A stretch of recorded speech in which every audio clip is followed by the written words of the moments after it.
Assalamualaikum warahmatullahi wabarakatuh. Sampai bertemu kembali di channel saya, Saiful Anam and Partner.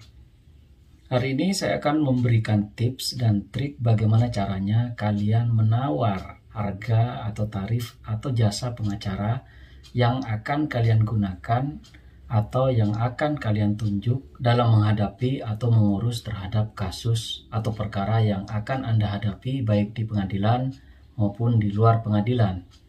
Baiklah, saya akan membahasnya secara mendalam, hal-hal apa saja yang kemudian harus dilakukan oleh kalian dalam hal kalian melakukan negosiasi atau melakukan proses tawar-menawar terhadap tarif atau harga pengacara yang akan kalian gunakan.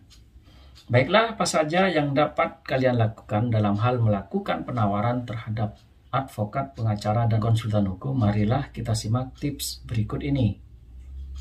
Yang pertama yang dapat kalian lakukan adalah kalian harus sopan dan juga harus memahami terhadap psikologis lawyer yang bersangkutan. Tentu kalian dapat mengambil hati atau kemudian Anda dapat disenangi oleh lawyer tersebut sehingga kemudian lawyer tersebut memberikan harga spesial kepada saudara, sehingga harga yang diberikan kepada saudara itu tentu harga yang spesial, yang tentu harga tersebut hanya diberikan kepada saudara atau tidak diberikan kepada calon klien lainnya. Yang kedua yang dapat dilakukan oleh saudara, saudara harus mendekati calon pengacara saudara atau pengacara yang akan ditunjuk oleh saudara, bisa melalui misalnya saudara membawa teman atau sahabat atau rekan dari pengacara yang bersangkutan. Atau mungkin misalnya saudara dapat membawa orang sedaerah atau orang-orang yang dekat dengan pengacara yang bersangkutan, sehingga pengacara tersebut akan merasa sungkan, sehingga kemudian pengacara tersebut akan memberikan harga terbaik kepada saudara, sehingga harga yang diberikan merupakan harga persahabatan atau persekawanan. Tentunya pada akhirnya Anda mendapatkan harga terbaik dari pengacara yang bersangkutan. Yang ketiga yang dapat dilakukan oleh saudara agar kemudian saudara mendapatkan harga terbaik dalam hal melakukan tawar-menawar kepada pengacara adalah saudara dapat menjanjikan kepada pengacara tersebut bahwa apabila berhasil misalnya Anda akan merekomendasikan pengacara tersebut kepada orang lain atau sahabat saudara atau bahkan terhadap rekan bisnis saudara, sehingga pengacara tersebut tentu akan memberikan penawaran harga terbaik kepada saudara, sehingga kemudian harga yang diberikan merupakan harga yang lebih murah dari harga pada umumnya.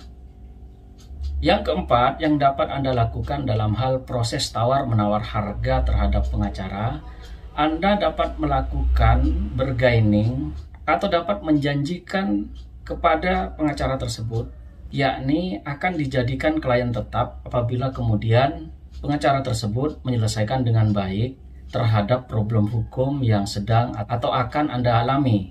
Sehingga tentu seorang pengacara apabila dijanjikan akan dijadikan klien tetap, maka tentu pengacara tersebut akan berpikir ulang untuk memberikan harga yang di luar kemampuan dari yang sudah Anda tentukan dalam hal akan menunjuk atau memakai pengacara yang bersangkutan. Yang kelima yang dapat Anda lakukan dalam hal melakukan tawar-menawar terhadap lawyer fee yang akan Anda bayar kepada seseorang pengacara atau beberapa pengacara adalah Anda dapat memberikan value atau peluang apabila terhadap perkara yang akan Anda hadapi atau yang akan lawyer tersebut kerjakan, maka tentu apabila pengacara tersebut berhasil menyelesaikan dengan baik terhadap perkara yang sedang Anda alami, maka yakinkan kepada pengacara tersebut bahwa akan banyak calon klien-klien lainnya yang kemudian akan menggunakan jasa pengacara atau advokat yang bersangkutan.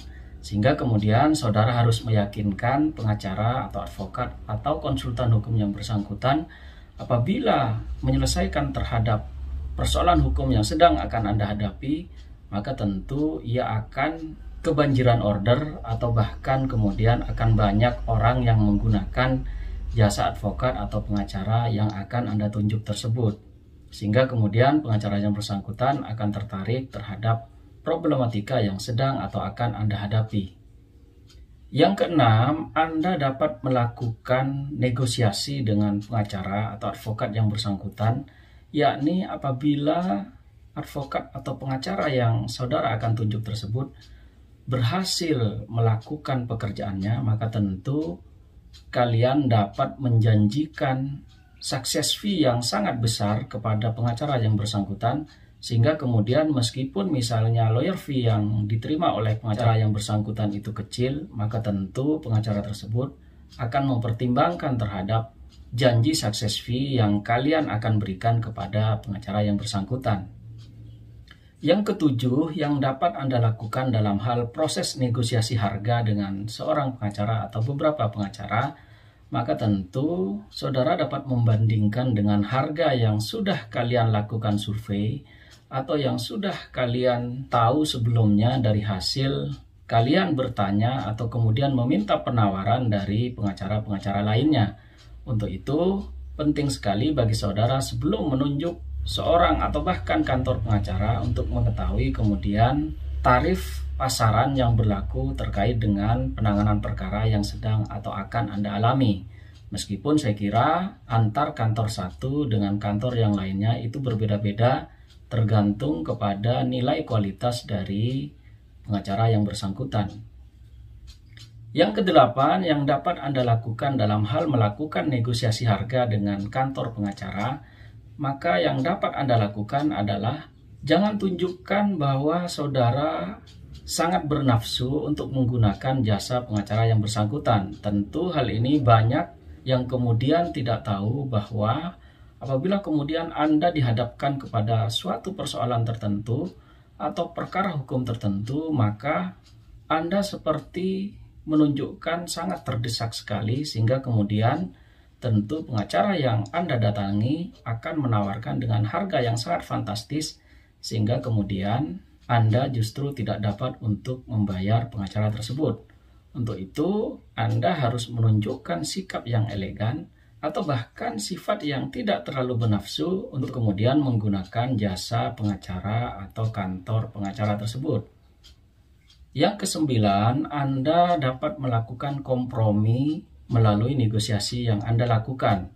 Misalnya, kompromi tersebut dapat Anda lakukan bahwa pembayaran misalnya dapat dilakukan 2 atau 3 kali, atau bahkan misalnya dalam hal penanganan perkara, Anda dapat membantu terhadap hal-hal yang kemudian dapat mempermudah kerja pengacara, misalnya untuk mencari data-data atau kemudian akan membuatkan kronologis atau hal-hal lain yang kemudian dapat mempermudah pengacara yang bersangkutan.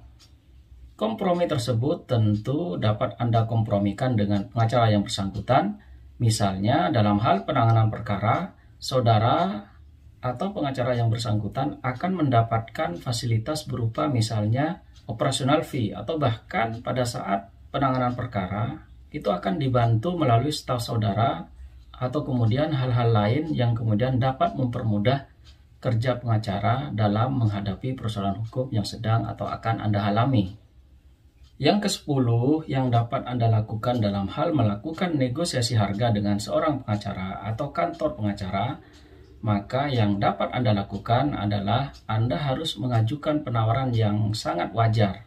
Artinya, seorang pengacara tidak akan memberikan harga yang sangat fantastis apabila kemudian saudara menentukan penawaran dengan harga yang sangat wajar, sehingga kemudian nilai kewajaran tersebut tentu dapat dihitung, misalnya berapa kali seorang pengacara tersebut misalnya akan melakukan penanganan terkait dengan penanganan perkara yang sedang atau akan Anda alami.